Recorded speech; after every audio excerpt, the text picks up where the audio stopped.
little slips here if they came from our high tunnels. Some of them came from Clarksville, and those were trees outside our tunnels there. They were just trees in our test plots. How did we get them so big? We did a couple of very interesting things this year. Some of our research objectives this year were in the tunnels at SwimWreck. We started covering the tunnels very early. We wanted to see if we could advance bloom and yet still protect from frost, because the earlier you advance bloom, of course, the greater you increase the risk of spring frosts, and the more severe those spring frosts may be. The lower the temperature is going to be that you may experience, the more you push bloom from late April back towards late March. So we covered our first tunnel, tunnel number 4, on, I think it was March 14th. It was during the second week of March. So you'll see these rainiers here and these skenas here, tunnel number 4, that was the first one that was covered, second week of March. Tunnel number 3 was covered about 8 days later, 22nd or so. Tunnel number 2 was covered about 8 days later, maybe about March 30th. And tunnel number 1 was covered about April 8th, I believe it was. And then the 5th sample that doesn't say tunnel underneath were the cherries grown outside the tunnel. So we have a real nice comparison of field grown, covered close to bloom, covered earlier and earlier yet. And it's the same deal with the skenas over here. So that's one reason I was really pleased that we had no significant frost damage, because I was prepared to worry about putting propane heaters in the tunnels, getting up in the middle of the night, and making sure that we had no frost damage. Being 2 hours away from the tunnels, being on main campus, that causes you a lot of sleepless nights. And you really have to pull strings with friends and farm managers to try to even talk about the possibility of doing that. So this year we really dodged a lot of bullets. We had no frost of that kind to worry about. We did stagger the bloom out. Tunnel number 4 and 3 bloomed pretty close together, but they bloomed at least a week, maybe even 10 days before the rest. Tunnel number 2 bloomed a little bit later than that, and tunnel number 1 bloomed pretty much at the same time as the trees outside. You may recall we had perfect pollination weather too. Things warmed up nicely when cherries came out down in that area at least, and everything bloomed kind of all at once for the most part. So one of the really interesting things here is with tunnel number 1 and the cherries outside the tunnel blooming at the same time, you can still see a very distinct difference in stage of ripening. The cherries on this side were picked on June 30th. The cherries on this side were picked on June 22nd. So there's an 8-day difference in picking time, but these are the same trees. These skenas were all picked on June 30th, and you can see, most particularly in the skenas, a lot of bright red here. The fruit are much smaller, they're still quite firm. These clearly aren't ripe, because skena is a late ripening variety.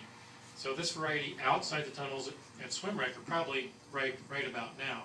So it's June 9th, July 9th. So these that were picked 10 days ago, you can see they were ripe 10 days ago compared to the ones that probably are ripe now.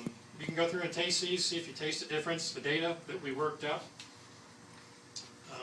pretty much showed a distinct pattern the way we had bloom. Let's talk about these cherries here from the 30th, the Rainiers.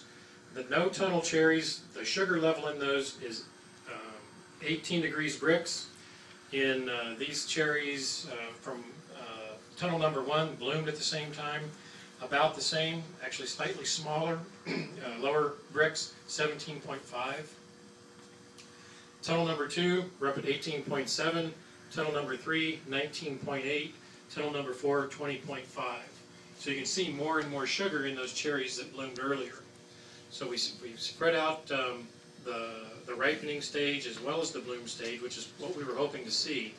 We're still working through the pertinent research, which is to calculate growing degree days, to figure out how many growing degree days did we pick up by covering the first tunnel and then 8 days later covering the next one. What was the growing degree day difference between those two, and how does that translate towards ripeness? Because one thing we hadn't really thought through was that, well, if we cover a week apart, will we bloom a week apart and ripen a week apart? Turns out it's really hard to accumulate a lot of growing degree days when temperature's only 40 degrees outside the tunnel anyway back in March. maybe that's a warm day. Maybe you have some days that are down around 30 and 28.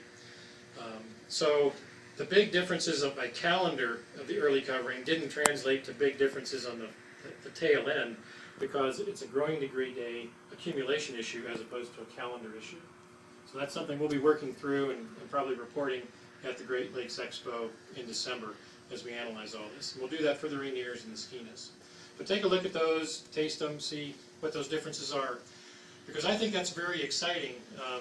We've talked before, and I can talk more about the various advantages and the challenges of growing cherries in tunnels. But if you can grow the same variety and have it ripen over a 2-week period, from your first cover tunnel to your last cover tunnel or your outside trees, maybe even extend that more, that's a real cool marketing advantage. You don't have to switch to other varieties, and so we think that could be a nice management tool for growers. What else? All the cherries down here at this end are breeding selections from the Washington State program. That's why they just have code names.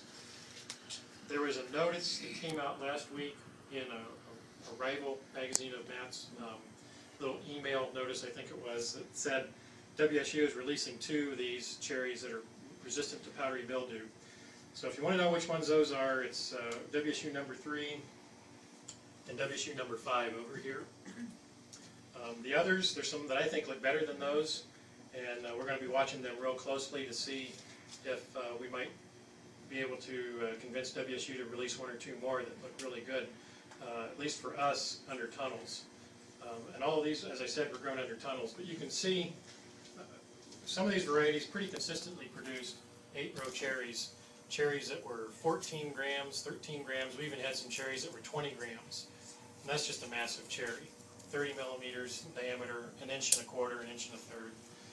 To see a tree that's got all of those kinds of big cherries in it, just, you can't stop smiling. It's just amazing.